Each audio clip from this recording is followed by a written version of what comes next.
الحمد لله رب العالمين، الصلاة والسلام على رسوله الكريم، أما بعد، أعوذ بالله من الشيطان الرجيم، بسم الله الرحمن الرحيم.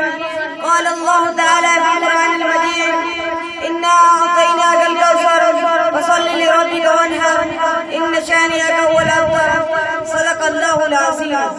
بقول شاعر: وہ مرد نہیں جو ڈر جائے حالات کی پوری منظر سے، وہ مرد نہیں جو ڈر جائے حالات کی پوری منظر سے. جس حال میں جینا مشکل ہے اس حال میں جینا لازم ہے. میرے عزیز دوستو، اساتذہ کرام اور میرے ہم مقصد ساتھیوں، السلام علیکم ورحمۃ اللہ وبرکاتہ.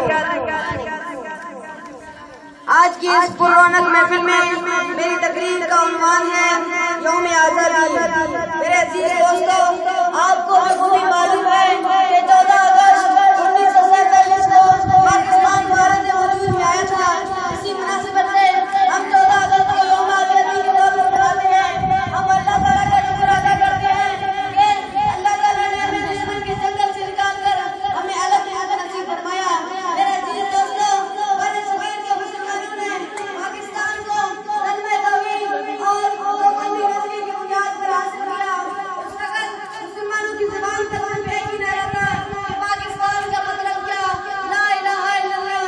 میرے عزیز دوستو، لیکن آج 70 برس گزر چکے ہیں، لیکن بدقسمتی سے ہم 70 سالوں سے اسلام سے محروم رہے ہیں.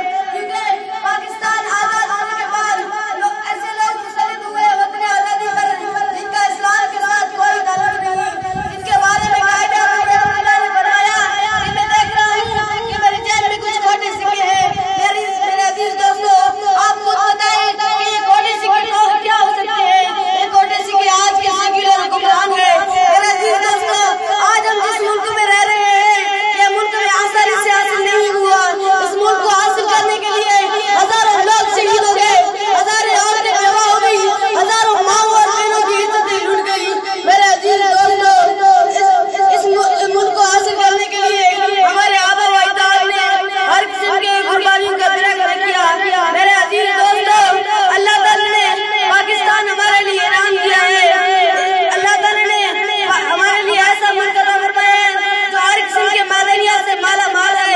اللہ تعالیٰ نے پاکستان میں طرح طرح کی فصلیں تیار کی ہے.